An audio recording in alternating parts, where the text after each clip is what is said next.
Well guys, I'll tell you one thing. There is a ton of different techniques that you can use to catch fish after a storm. And today we're going to cover a few of my very favorite techniques and baits to help you catch more bass post-storm fishing. Let's get into it. Alright guys, so what I have laid out right now on this cutting board is I have all my best and favorite post-storm fishing baits. It goes anywhere from chatterbaits to jigs to spinnerbaits. We're covering it all today, and we're not sponsored by any of the companies that we're doing in this video at all. I do want to explain something though before we get into this. Post-storm fishing, if you guys don't know what that means, is post-storm means after the storm. So like if you want to go fishing after a storm, a lot of times the biggest bass that I've ever caught sometimes have been before and after a storm. So if you can fish before a storm, that's usually pretty good, because that means those bass are going to start transitioning into their they have kind of this hormone in their head that actually goes off when the storm starts to come over. And what that means is that those bass are going to act in a certain mood that's going to change their demeanor a little bit.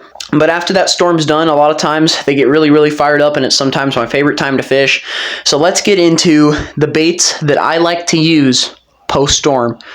So probably my favorite bait 100% to use post to a storm has to be a chatterbait. And I will go with 3 different colors of Z-Man chatterbait right here.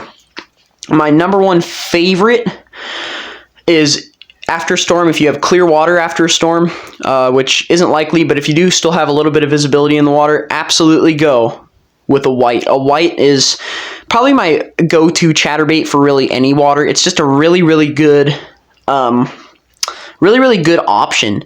It's just a really, really good idea to go with a white chatterbait. It's a really, really pretty good plan.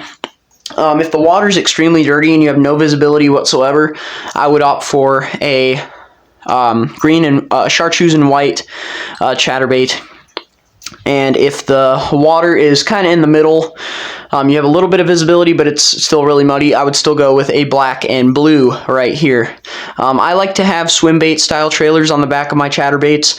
You can have craw trailers, you can have chunk trailers. It really, really doesn't matter what you have.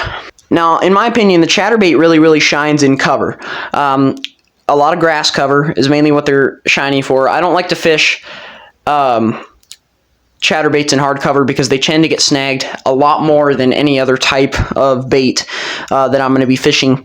But yeah, chatterbait absolutely has to be my number one. And one pattern you guys are going to notice throughout this list is a lot of these baits do make a lot of vibration. You guys are going to notice that. And they also are going to be able to make a lot of commotion. My next favorite post-storm bait has to be a lipless crankbait. These lipless crankbaits right here are the Strike King Red Eye Shads. They're all in the half-ounce version. And depending on what you're trying to imitate is what I would throw. I'd actually rather imitate what the bass are actually eating rather than actually try to change my color due to the watercolor. So if the bass are eating on minnows or shad, throw a shad-colored lipless crankbait. If the bass are eating on bluegill, throw a bluegill. If the bass are eating on crawfish, throw a red right here. That's exactly what I'm going to be doing in muddy water. Another really, really good trick you guys can use in muddy water is, it's a trick that I have always followed ever since I was a kid and first started bass fishing. I would always say, in dirty water, do I throw brighter or darker colors? And I started to think about it, and if it's a really cloudy day, you want darker colors in muddy water. If it's a sunny day in dark water, you want brighter colors. So kind of match the sky is what I would do. And that's a trick that even pros will tell you, like Kevin Van Dam, Mike Iaconelli, they all tell you about that. So the lipless crankbait really, really shines in grass again, or if you have rocks.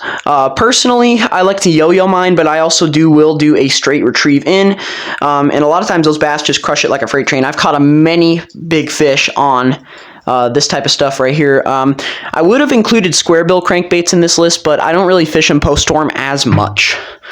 So my next post-storm bait, and this actually is a weird one because I like to fish this bait during a storm as well. You don't only have to fish this one post-storm. In fact, you don't have to fish any of these post-storm. You can fish them during a storm or whatever, but the one bait that I like to fish through a storm, like beginning, middle, and end, has to be a buzzbait. Now, buzzbaits are one of those topwater baits that makes a lot of commotion, and the bass don't really strike them out of hunger. They're mainly striking them out of a reaction bite. Black and red does really, really well in muddy water. It's just one of my favorites for muddy water. If I'm buzzbait fishing in muddy water, it is absolutely my favorite. My go-to color for buzzbait fishing has to be black.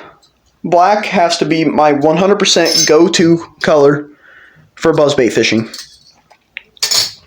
Now, if I'm trying to imitate bait fish in muddy water, I'm going with a white.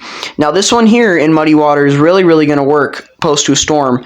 It's going to really, really entice those bass a little more. It's got a clacker on it, so if I spin this, it's going to hit that clacker, and that's really going to entice those bass to hit. All right, next, guys, got to go with a jig. A jig is just one of those baits that just works. And when I'm saying a jig, I'm not talking about football jigs or swim jigs. I'm talking about a flipping jig or a finesse jig. These right here are all flipping jigs right here. They all work really, really well. I do like to use some, I'm very picky about my colors, though, with a jig. Very, very picky about my colors with a jig. So if it's, like I said, cloudy day, really muddy water, bottom line, I'm picking up either a straight black color or I'm picking up a black and blue. And the reason why is because bass actually are very, very sensitive to light. So they actually prefer a darker light source. That's why a lot of people go fishing at night for bass, because they get really, really active. And bass like silhouettes. It's just something that it's a science. They just love silhouettes. So anything black like this in muddy water is going to stand out, and it's really, really going to catch you some fish that I just love it. It's hard to explain. You guys might hear a few flub ups during this video because it's hard to explain that. The only time I'm picking up a light colored jig is if the sun's peeking out of the sky. That's really the only time I'm picking up a light colored jig. All right, let's talk spinnerbaits. Spinnerbaits are one of my favorites. I love to throw either a darker colored spinnerbait or a white spinnerbait. I might go with a chartreuse spinnerbait. Not real sure, but generally I'm going with a white or a black and red. The reason why is because spinnerbaits put off a lot of vibration, but I also like to fish these to hard cover because they actually reflect, they bounce, similar to a square bill crankbait off of hard cover. These things are really, really nice if you want to go like, you have a pile of sticks, you want to go in between the sticks. These are the baits that I reach for because they are that good. They put off a lot of vibration so bass can notice them a little bit better, and I've had a very, very good success rate post-storm with spinnerbaits. It's just, I love it. It's like a science. All right, down to the next category right here, we have plastics. Now, number one plastic when I'm fishing post-storm has got to be a Senko. I like the 4-inch if the population of bass is a little bit smaller, and if the size of the bass are a little bit smaller. Colors I like in the 4-inch, I like the black and gold flake, and I like the motor oil magic. Some of my favorites. If I'm fishing with a 5-inch Senko, which I usually am, I'm either going with a green pumpkin neon, a black and blue, a green pumpkin straight, and that's usually about it for the 5-inch. But mainly I'm fishing the 5-inch over the 4-inch because I feel like it just attracts a little bit bigger of a bass. Another bait that I really, really love for muddy water post-storm fishing is a worm. Just a standard curl-tail worm. This is the Berkley PowerBait lunch worm right here in red shad. I absolutely love this thing. The scent that they put on this, it's called Max Scent. The scent that they put on this thing can travel for hundreds of feet in the water. It's amazing. I love it. I'm not saying it attracts the bass, but it helps them hold on for a lot longer. And if you guys want, you can pause the video and read that. But one of my favorites. Another worm style bait I really like is I like a grub. These Zoom Fat Albert grubs are really, really nice. They're in a straight green pumpkin color. These right here work great if you just want to imitate like a small night crawler or something like that. I've had a very, very good success rate, and I'm going to stop talking about grubs because I don't really have much to say about them. I don't fish them that often. I also like a brush hog right here. This is the Zoom standard size brush hog, and this is in watermelon candy color. One of my favorite colors right there. Very, very hard to beat, and this one is really, really good for flipping after a storm.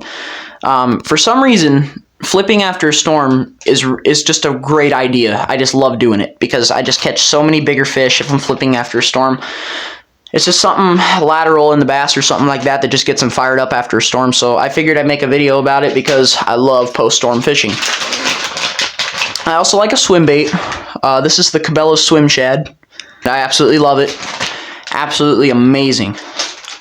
So there you guys go. I hope you guys enjoyed this video. If you guys want to see more in videos like this where I've done instructional videos like this, do not forget to subscribe. I put out new videos every single week. Thank you guys so much for watching, and as always, stay on the barb. I will catch you guys again on the next video. Thanks for watching.